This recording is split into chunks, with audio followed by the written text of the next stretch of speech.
Welcome back to our minute-to-minute analysis of Matrix Revolutions. Last time, the Oracle was assimilated by Smith. Smith now has the most powerful weapon in the simulation in his possession, the eyes of the Oracle. And Bane has awakened. Do you want to know why he cut himself? Or how he survived the Sentinel attack? Then welcome to Matrix Explained.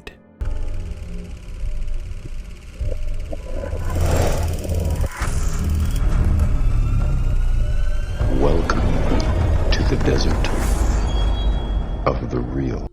Bane is being questioned by the Red Pills. He claims not to remember anything. I really wish I could help. I don't remember any of it. Captain Roland asks about the cuts on Bane's arm, to which Bane answers with a wry response. What about the cuts on your arms? Those cuts are more than 1 day old.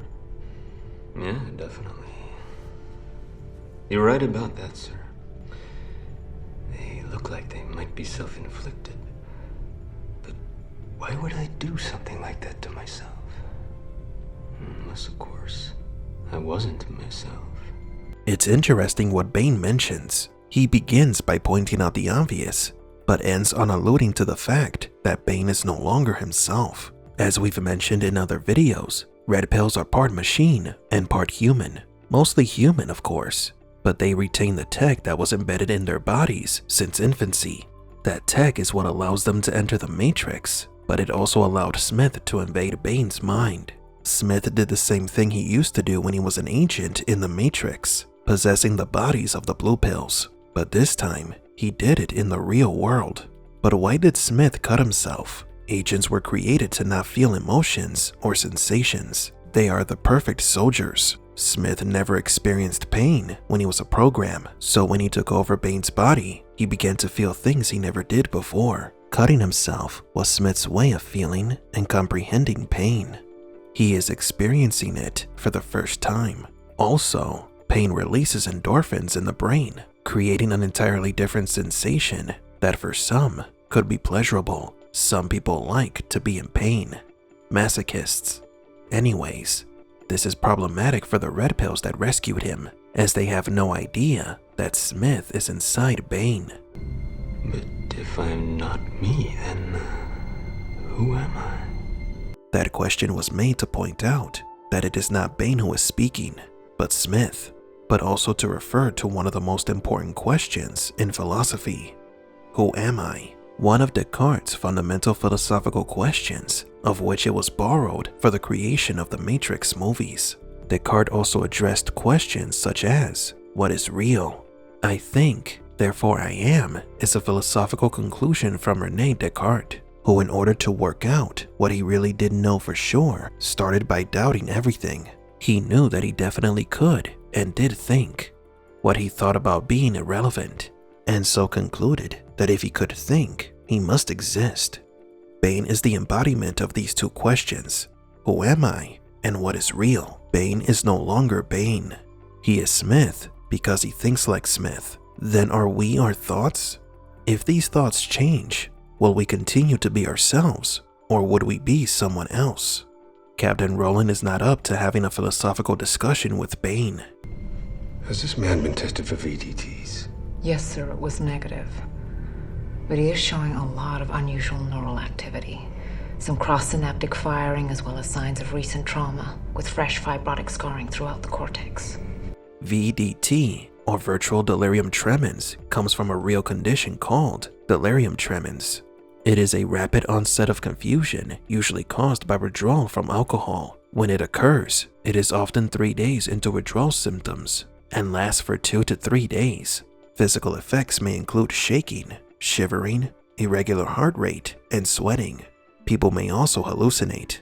This means that a dependency can be created on those who connect to the simulation, an addiction, if you will, that can affect the mind of the Red Pill. This is what we presumed happened to Cypher. If I gotta choose between that and the Matrix, I choose the Matrix. The Matrix isn't real. I disagree, Trinity.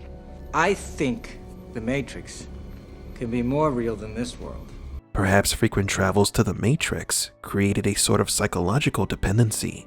Bane's brain test results are quite interesting. Maggie was describing how the Smith virus works inside his brain. It damaged it, leaving scars around the cortex. The cerebral cortex, the largest part of the mammalian brain, is the wrinkly gray outer covering the cerebrum. It is where all sensation, perception, memory, association, thought, and voluntary physical actions occur. The cerebral cortex is considered the ultimate control and information processing center in the brain. So the Smith virus takes control of the most important sector of the brain, the area that makes you who you are. Once Smith has infected the human, the damage to the brain is irreversible, because as Maggie said, it scars the cortex. At the end of Revolutions, we saw programs being cured of the Smith virus: Oracle, Sati, and Seraph, but no humans. I want the truth. I don't care what it takes. Make him remember. So does this mean that the red pills also have the means to force information out of people, like the agents do? This is pretty important and revealing for several reasons, but that's a discussion for another video. Neo is sitting alone. He seems to be trying to connect his mind to the source, but he can't. He sees the giant cables that leads to Machine City, but he can't maintain focus and loses connection. Neo, in a moment of desperation, accidentally connected himself to the simulation when he destroyed the Sentinels. Now he either can't find a way to replicate how he did it, or he is afraid of doing it. Sir, we found her. The Logos? Yes, sir. Oh, Tommy has some goddamn good news. Oh, they hope to get some good news, but what they don't know is that the Logos has fallen in battle. Is the crew alive? Is there any way to know what happened? Next time, Bane has a surprise for Maggie.